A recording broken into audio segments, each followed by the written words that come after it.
Chapter 514, Huge Wave. Lumion took a moment to consider. He didn't think there was any real danger. Philip's concern was based on Bone Splitter Basil's reaction, which only hinted at a potential problem on the ship. While Philip knew which passengers and crew members were suspicious, he couldn't pinpoint the real source of the trouble. He wasn't even sure if he was right and wouldn't dare to be certain. Therefore, his suspect might not be the actual issue. In other words, it was more likely that the real problem was actually sitting right beside him, Lumion and his new godson, Ludwig. However, Philip wasn't aware of this, and by excluding them, would mistakenly focus on other suspects. Apart from Ludwig and me, whether there are other serious problems or not, Philip is right, Lumion thought, letting out a soft sigh. Before any major troubles surface, it's best not to investigate or provoke them. We'll pretend not to see, hear, or speak, and wait for them to reach their destination and leave the flying bird. Of course, this depends on the situation remaining stable. If any abnormalities arise, we'd have to find a way to resolve them immediately. Sometimes, pretending not to see things doesn't prevent them from worsening. The Cordu catastrophe is a gruesome reminder of that, Lumion thought and sighed softly. He turned around and extended his hand, briefly shaking Philip's with a smile. "I'm glad we reached an agreement." Philip breathed a sigh of relief, retracted his right hand, and downed his golden malt beer. He had been worried that someone like Louis Barry, who used a fake identity and was suspected of being a criminal, would be stubborn and adventurous. He was concerned that Louis wouldn't listen to reason and would insist on uncovering the huge problem that scared off the black octopus. Philip felt no sympathy for someone who might die because of their own foolishness, but he didn't want them to endanger everyone else. Thankfully, Louis Barry seemed like someone who could be reasoned with. As Philip drained his beer, he kept assuring himself. The Fog Sea archipelago wasn't far from the Republic. In fact, its proximity was why Intes had chosen it as its first overseas colony. The flying bird wouldn't need to stop at other ports for supplies on its journey, allowing it to arrive directly. Assuming the weather remained calm, the flying bird should dock in Farum, the capital of the Fog Sea archipelago, by the following evening. If they encountered bad weather, they might need to slow down, change course, or seek refuge in another port. The latest they could arrive would be noon the day after tomorrow. Perhaps that troublesome problem would disembark in Port Farum. Even if something was brewing beneath the surface, it wouldn't fully erupt in just a day or two. Endure, and it would be over. Reassured, Philip, hugging his lover, Gozia, rose from his bar stool and left the bustling bar. Lumion continued sipping his Lantiproof, seemingly unfazed. With a smile, he turned to the bartender, Francesco, and remarked, "I've heard that many Phaenopaterians are homesick. Even when they have to leave for work, they often return home, write letters, or send telegrams. You, however, chose to work overseas, on a ship that makes it difficult to stay in touch with the outside world." Francesco raised his hand and gestured. "While I love my family dearly, families like ours, with generations living together, often face various problems and conflicts. My grandmother, a wise woman, manages us well, but it can be stifling for the younger generation. There are too many elders eager to share their life experiences. Furthermore, my home is in Port Santa. The flying bird docks there almost every month, so, for me, this job is both work and a trip home. It's just like the book that described Phaenopaterian customs. Phaenopaterians enjoy living in large families spanning multiple generations. And in such families, the most senior woman who has given birth becomes the natural matriarch, controlling the entire family's affairs, regardless of whether her husband is alive. In a religious sense, such a woman is considered the embodiment of Earth Mother within the family. His chat with bartender Francesco wasn't purely for relaxation. He had two goals. Firstly, he wanted to understand the passengers better through Francesco's eyes.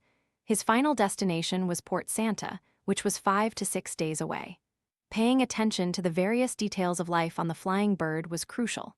Secondly, he wanted to verify the information in his books and gain a grasp of local customs in the Phaenopoter Kingdom.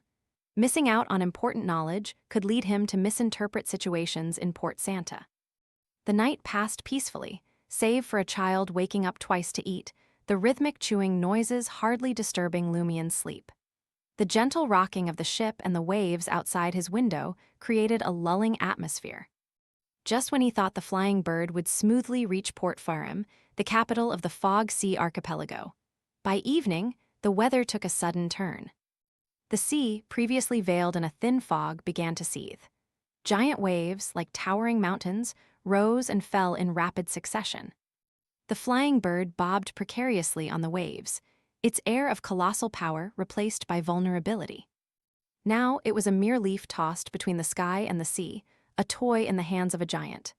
Tiny and fragile, it seemed ready to capsize at any moment. Oddly, the massive waves were not accompanied by darkness or torrential rain. Instead, the howling wind dispersed the fog above, revealing a clear azure sky.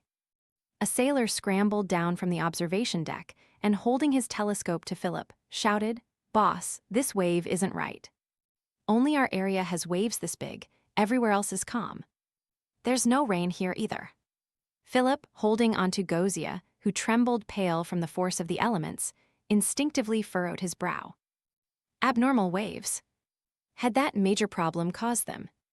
No sooner had the thought crossed his mind than the flying bird was flung into the air by a monstrous wave, only to be slammed onto another. Terrifying jolts and tremors reverberated through the air, eliciting screams of fear from many passengers. They sensed the flying bird teetering on the brink of capsizing, a shipwreck imminent. In first-class cabin number 5, Lugano stared calmly out the window, gripping the frame as the dining table slid across the room with the force of the storm. He knew that if the flying bird couldn't withstand the tempest, Lumien Lee would undoubtedly teleport him and Ludwig to safety in Port Farim. Lumien, gazing at the strangely calm azure sea beyond the monstrous waves, sensed something amiss. He wasted no time, retrieving the mystery-prying glasses from his traveler's bag, hoping to uncover the hidden cause of this disaster. As the brown, gold-rimmed glasses settled on the bridge of his nose, a familiar dizziness washed over him. He saw a chaotic montage of scenes around him unfold. On deck, a tidal wave surged, tossing Philip. Clutching a rope in desperation, he descended rapidly with Gozia. He instinctively positioned himself below her, shielding his new lover from the fall. He landed with a heavy thud, the rope burning a gash into his palm, drawing blood. Chaos reigned in the dining hall as plates, knives, and forks flew through the air. Customers were flung around. In one room, a blurry figure of a woman sat by the window, sobbing uncontrollably.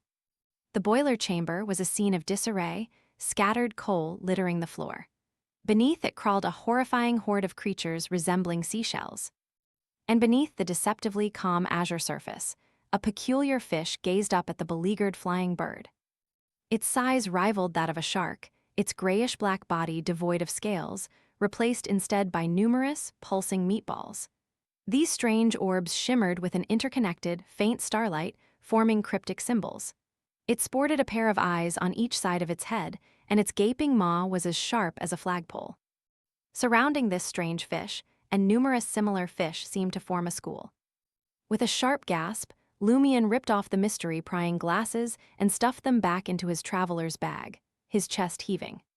He suspected the strange fish were behind the violent waves, though it was unclear if the wind was a consequence of the upheaval or a separate cause. Knowing the strange fish were submerged, Lumien discarded the idea of using a massive fireball to guide the flying bird's cannons towards them.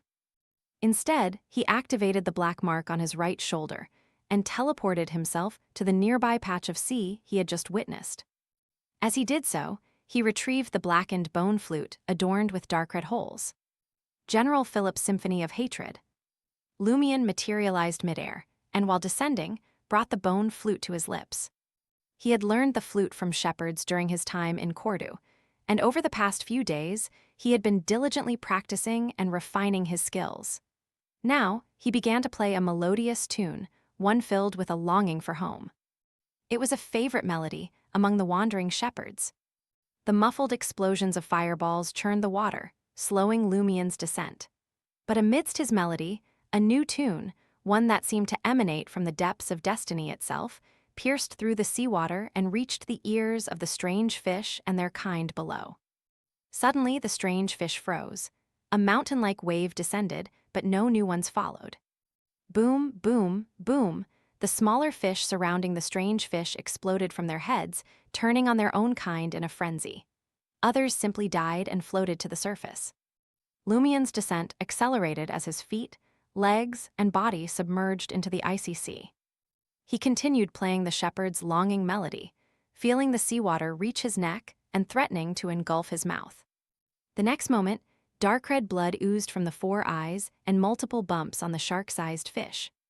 The terrifying waves subsided rapidly. With only half his head above water, Lumien lowered the bone flute and smiled.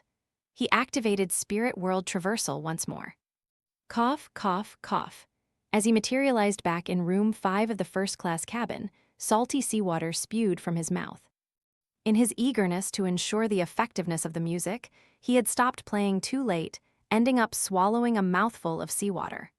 Additionally, fearing that too much commotion would disrupt the teleportation, he had held his breath until returning before choking. Is this a form of unluckiness? Lumien mused. Lugano, startled by Lumien's drenched state, asked, "Is it resolved?" "Seems like it," Lumien replied with a smile. His shoes and trouser legs bore the marks of wear and tear, scorched and dripping seawater. At that moment, cheers erupted across the flying bird as passengers and crew noticed the receding waves. Praise the sun. By Steam. Thank you, Mother of all things.